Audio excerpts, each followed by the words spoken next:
Union का मतलब होता है श्रमिकों या कर्मचारियों का एक संगठन जो उनके अधिकारों, वेतन, कामकाजी हालात और अन्य सुविधाओं को लेकर प्रबंधन या सरकार से बातचीत करता है। ये संगठन श्रमिकों की एकता को मजबूत करता है और उनके हक के लिए संघर्ष करता है। अब जहां तक 200 रुपये की रसीद कटवाने की बात है, तो यह निर्भर करता है कि यूनियन किस तरह से काम कर रही है। अगर कोई यूनियन सिर्फ सदस्यता शुल्क जैसे 200 रुपये लेकर बैठ जाती है और श्रमिकों के हक की लड़ाई नहीं लड़ती, तो वह केवल एक नाम मात्र की यूनियन रह जाती है, जिसका कोई फायदा नहीं। एक सच्ची यूनियन के लक्षण: 1. सदस्यता बढ़ाने से ज्यादा मुद्दों पर फोकस। असली यूनियन केवल रसीद कटवाने तक सीमित नहीं रहती, बल्कि श्रमिकों की समस्याओं को हल करने के लिए प्रयासरत रहती है। 2. नियमित बैठकें और आंदोलन। मजदूरों की परेशानियों को लेकर लगातार मीटिंग करना और प्रशासन तक बात पहुंचाना जरूरी होता है। 3. कानूनी लड़ाई लड़ना। अगर सरकार या प्रबंधन अन्याय करता है, तो कानूनी तरीके से लड़ाई लड़ने का साहस होना चाहिए। 4. हड़ताल और प्रदर्शन का असर। जब यूनियन कोई आंदोलन करती है, तो उसका असर प्रशासन पर दिखना चाहिए। 5. नेताओं की ईमानदारी। अगर यूनियन के नेता खुद निजी लाभ के लिए काम करते हैं और मजदूरों को सिर्फ दिखावे के लिए जोड़ते हैं, तो वह एक धुन मात्र होती है।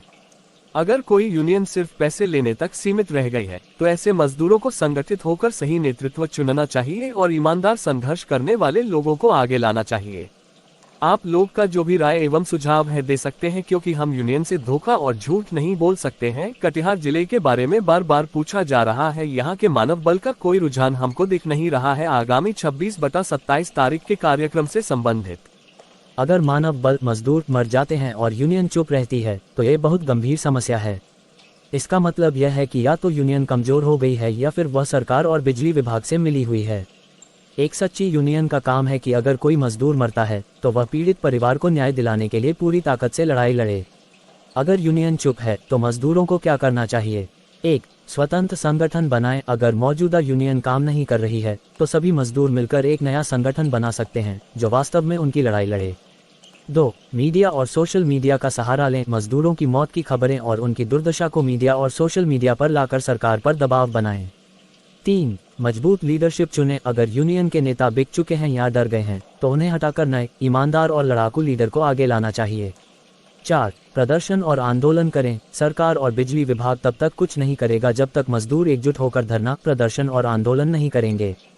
5. कानूनी रास्ता अपनाएं। जो मजदूर काम के दौरान मरे हैं, उनके परिवारों को मुआवजा और अन्य सुविधाएं दिलाने के लिए कोर्ट में केस फाइल करें।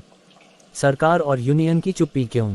सरकार को मजदूरों की परवाह नहीं, क्योंकि वे असंगठित हैं और विरोध नहीं करते। यूनियन के कई नेता खुद सत्ता और विभाग के अधिकारियों से मिल जाते हैं। मजदूरों के शोषण की कोई मजबूत आवाज़ नहीं उठ रही है। अब वक्त आ गया है कि मजदूर खुद खड़े हों और अपनी लड़ाई खुद लड़ें, क्योंकि अगर कोई यूनियन सिर्फ नाम के लिए बनी है और आवाज़ नहीं उठा रही, तो उसका कोई फायदा नहीं है। यूनियन किस लिए होती है और उसका काम क्या है? यूनियन एक संगठित समूह होता है जो श्रमिकों, मजदूरों के अधिकारों, वेतन, सुरक्षा और काम की बेहतर स्थिति के लिए लड़ता है।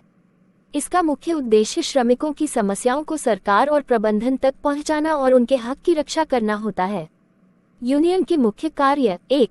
मजदूरों के अधिकारों की रक्षा करना, वेतन, बोनस और अन्य सुविधाएं दिलवाना। ठेका प्रथा और शोषण के खिलाफ लड़ाई लड़ना। अगर किसी को गलत तरीके से निकाला जाता है, तो उसका विरोध करना। 2. काम की सुरक्षा सुनिश्चित करना, सुरक्षित कार्यस्थल उपलब्ध करवाना। बिजली विभाग जैसे खतरनाक क्षेत्रों में काम करने वाले श्रमिकों को सुरक्षा उपकरण दिलवाना। किसी दुर्घटना में मृतक के परिवार को उचित मुआवजा दिलाना। 3. सरकार और प्रबंधन से बातचीत करना, कलेक्टिव बार्गेनिंग। सरकार या विभाग से वेतन बढ़ाने, स्थायी नौकरी देने और अन्य सुविधाओं की मांग करना। अगर मांगे नहीं मानी जाती, तो हड़ताल और प्रदर्शन करना। 4. कानूनी सहायता देना, मजदूरों को लेबर लॉ, श्रम कानून की जानकारी देना। अगर कोई कर्मचारी या मजदूर अन्याय का शिकार होता है, तो उसे कानूनी मदद दिलाना। 5. हड़ताल और आंदोलन करना, जब मांगें पूरी नहीं होती, तो शांतिपूर्ण तरीके से प्रदर्शन करना। धरना, हड़ताल और रैलियों के माध्यम से प्रशासन पर दबाव बनाना।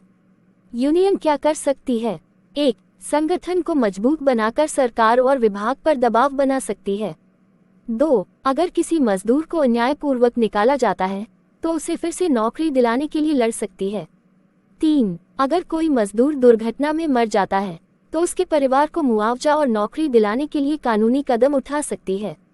4. काम करने की स्थितियों में सुधार लाने के लिए सरकार से बातचीत कर सकती है। 5. अगर मांगे नहीं मानी जाती तो धरना, प्रदर्शन और हड़ताल कर सकती है।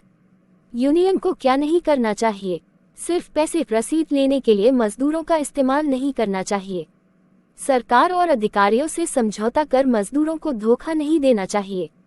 किसी भी मजदूर की समस्या को अनसुना नहीं करना चाहिए।